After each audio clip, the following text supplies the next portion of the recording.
আসসালামু আলাইকুম সুপ্রিয় শিক্ষার্থীবৃন্দ, আজকের ক্লাসে আমি তোমাদের সাথে এসএসসি রসায়নের পঞ্চম অধ্যায় অর্থাৎ রাসায়নিক বন্ধন চ্যাপ্টারের খুবই ইম্পর্টেন্ট একটা এমসিকিউ সলভ করাবো, যেটা তোমাদের বোর্ড পরীক্ষাতে বা স্কুলের পরীক্ষাতে প্রায়ই আসে। আর এই এমসিকিউটার ব্যাপারে একটা প্রবলেম হচ্ছে, এটা তোমাদের সিলেবাস বহির্ভূত কোয়েশ্চেন কিন্তু পরীক্ষাতে আসে। তাহলে আজকের ক্লাসটা করার মাধ্যমে আশা করি তোমাদের এই প্রবলেমটা ক্লিয়ার হয়ে যাবে। চলো আমরা কোয়েশ্চেনটা শুরু করি। আমার এখানে কোয়েশ্চেনটা হচ্ছে অ্যামোনিয়াম ক্লোরাইড যৌগে কি কি ধরনের বন্ধন বিদ্যমান। এখানে আছে আয়নিক বন্ধন, সমযোজী বন্ধন, আর একটা অপশনে কি আছে সন্নিবেশ সমযোজী বন্ধন। তো আমরা কিন্তু এই কথাটা জানি যে আয়নিক বন্ধন গঠিত হয় কি ইলেকট্রন আদান প্রদানের মাধ্যমে, আর সমযোজী বন্ধনটা কি গঠিত হয় ইলেকট্রন শেয়ারের মাধ্যমে। তাহলে এই ক্লাসে আমি তোমাদেরকে একটু সন্নিবেশ সমযোজী বন্ধনটা একটু দেখানোর চেষ্টা করব। তাহলে চলো আমরা শুরু করি ক্লাসটুকু। দেখো, আমি যদি অ্যামোনিয়াম ক্লোরাইডের কথা যদি চিন্তা করি, দেখো NH4Cl, এই অ্যামোনিয়াম ক্লোরাইড যৌগটাকে যদি আমি ভাঙি, সেই ক্ষেত্রে আমি কিন্তু পাবো NH4+ আর Cl কত বলো মাইনাস। আর কোনো যৌগকে ভাঙলে যদি আমি এরকম প্লাস মাইনাস, একটা প্লাস পাই আর একটা মাইনাস পাই, সেই ক্ষেত্রে তার মাঝখানে যে বন্ধনটা বিদ্যমান সেটা হচ্ছে কি বন্ধন? আয়নিক বন্ধন। তার মানে আমার প্রথম প্রশ্নটা হচ্ছে এই যৌগটাতে কি বন্ধন বিদ্যমান আছে? আয়নিক বন্ধন বিদ্যমান আছে। তার মানে প্রথম অ্যান্সারটা কি কারেক্ট। তারপরে টুকু আমরা একটু খেয়াল করি, এই যে দেখো NH4+ যে অ্যামোনিয়াম আয়নটুকু আছে, এটাকে যদি আমি একটু বিশ্লেষণ করি, তাহলে দেখো এইভাবে কিন্তু আমি লিখতে পারি NH3+ কত H+। আর আমরা কি শিখেছি?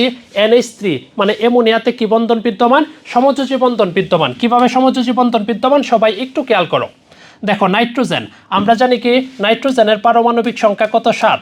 ওর ইলেকট্রন বিন্যাস হবে কত? 2,5। তার মানে ওর সর্বশেষ কক্ষপথে কয়টা ইলেকট্রন আছে? 5টা ইলেকট্রন আছে। আমি যদি একটু চিন্তা করি, দেখো 1 2 3 4 5, ওর সাথে 3 দিকে 3টা কি যুক্ত হবে? হাইড্রোজেন যুক্ত হবে। একটু খেয়াল করো, প্রত্যেকটা হাইড্রোজেনের সর্বশেষ কক্ষপথে কয়টা করে ইলেকট্রন আছে? একটা করে ইলেকট্রন আছে। তার মানে 1 জোড়া 2 জোড়া 3 জোড়া ইলেকট্রন কি করছে? এখানে শেয়ার করা হয়েছে। তার মানে এই যে NH3 যেটা আছে, এটার মাঝখানে কি বন্ধন বিদ্যমান? সমযোজী বন্ধন বিদ্যমান। তার মানে আমাদের 2 নম্বর অপশনটাও কি কারেক্ট। কিন্তু এখন একটু খেয়াল করো, সন্নিবেশ সমযোজী বন্ধনটা কি? তাহলে সন্নিবেশ সমযোজী বন্ধনের ক্ষেত্রে একটা কথা মনে রাখতে হবে, যে নর্মাল সমযোজী বন্ধনে কি হয়? উভয় পরমাণু ইলেকট্রন কি করে? শেয়ার করে। কিন্তু সন্নিবেশ সমযোজী বন্ধনটা মূলত সৃষ্টি হয় মুক্তজোড় ইলেকট্রন থাকার কারণে। নর্মাল সমযোজী বন্ধনের ক্ষেত্রে উভয় পরমাণুর কি থাকে? কন্ট্রিবিউশন থাকে। কিন্তু সন্নিবেশ সমযোজী বন্ধনের ক্ষেত্রে একটি পরমাণু বায়ন ইলেকট্রন দান করে, কিন্তু অপর পরমাণু বায়ন ইলেকট্রন কি করে না? দান করে না। কিন্তু সরবরাহকৃত ইলেকট্রন উভয় পরমাণু সমানভাবে কি করে? শেয়ার করে। যেমন দেখো, ওর সাথে যদি আমি H+ যদি চিন্তা করি, দেখো হাইড্রোজেনের উপরে +1 আছে। তার মানে কি ওর একটা ইলেকট্রন ছিল, একটা ইলেকট্রন সে দান করে দিছে। তাহলে এই হাইড্রোজেনের ইলেকট্রন সংখ্যা কত? 0। কিন্তু আমি যদি এখানে নাইট্রোজেনের কথা চিন্তা করি, ওর 1 জোড়া কি আছে? মুক্তজোড় ইলেকট্রন আছে। এই 1 জোড়া মুক্তজোড় ইলেকট্রন থাকার কারণে এই নাইট্রোজেন তার এই যে 2টা ইলেকট্রন আছে, এটা হাইড্রোজেন প্লাসের সাথে কি করবে বলো? শেয়ার করবে। ঠিক আছে? তার মানে কি ও এখানে কি করছে? ইলেকট্রন দান করছে 2টা, কিন্তু হাইড্রোজেন আয়নের ক্ষেত্রে সে কি করে নাই? কোনো ইলেকট্রন কি করে নাই? দান করে নাই। তাহলে এই টাইপের যে বন্ধনগুলো আছে, সেগুলোর ক্ষেত্রে আমরা বলি কি? সন্নিবেশ সমযোজী বন্ধন।